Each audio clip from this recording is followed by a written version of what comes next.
धाराशिव जिल्ह्यातील कळंब येथे मनीषा बिडवे वय वर्ष 39 या महिलेला राहत्या घरात लोखंडी हातोडीने मारून खून करण्यात आल्याची धक्कादायक घटना उघडकीस आली।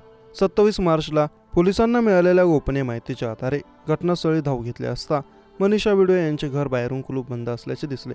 घराच्या परिसरात सडल्याचा उग्र वास येत होता। यावेळी पोलिसांनी मागील बाजूस जाऊन खिडकीतून पाहिले असता एक सडलेलं प्रेत आढळून आलं। तपासादरम्यान पोलिसांना मयत महिलेची ग्रे रंगाची हुंदाई कार आढळली। गाडीवर चाव्यांचा गुच्छ ठेवला होता। त्यातील एका चावीने घराचे कुलूप उघडून पाहणी केली असता प्रेत आळ्या लागलेल्या अवस्थेत पडला होता। मयत महिलेचा भाऊ महालिंग बिडवे यांनी तिची ओळख पटवली। या हत्या प्रकरणात आता नवा ट्विस्ट समोर आला। ही हत्या नेमकी कोणी केली आणि कशासाठी केली याची माहिती समोर आली आहे।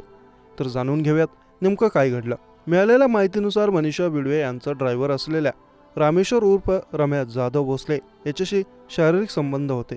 मनीषाने त्या संबंधाचे काही फोटो आणि व्हिडिओ शूट केले होते। यातून ती रामेश्वरला ब्लॅकमेल करत होती। 5 लाख रुपये दे नाहीतर बलात्काराचा गुन्हा दाखल करेल अशी धमकी मनीषा बिडवे यांनी दिली होती।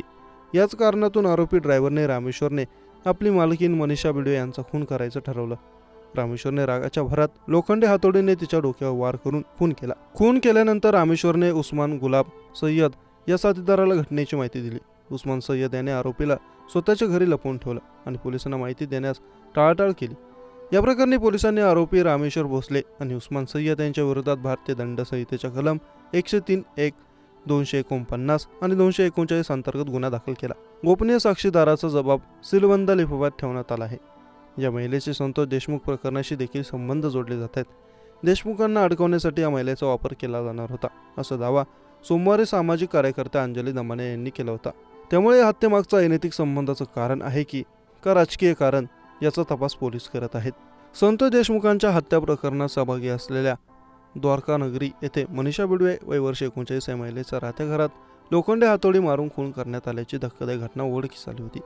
27 मार्च 2025 रोजी पोलिसांना मिळालेल्या गोपनीय माहितीनुसार आधारे घटनास्थळी त्यांनी धाव घेत मनीषाचा मृतदेह ताब्यात घेतला। अंजली दमाने यांनी संतोष देशमुख हत्या प्रकरणात मयत महिलेचा सहभाग असल्याच्या आरोपानंतर हे हत्या प्रकरण चर्चेत आलं।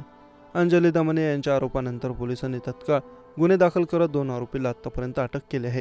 कळंब शहरातील मनीषा बिडवे खून प्रकरणातील दुसरा आरोपी देखील स्थानिक गुन्हे शाखेने पकडला।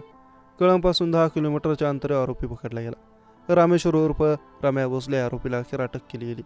काल रात्री या प्रकरणात कळंब पोलिसांनी खुनाचा गुन्हा दाखल केला आहे।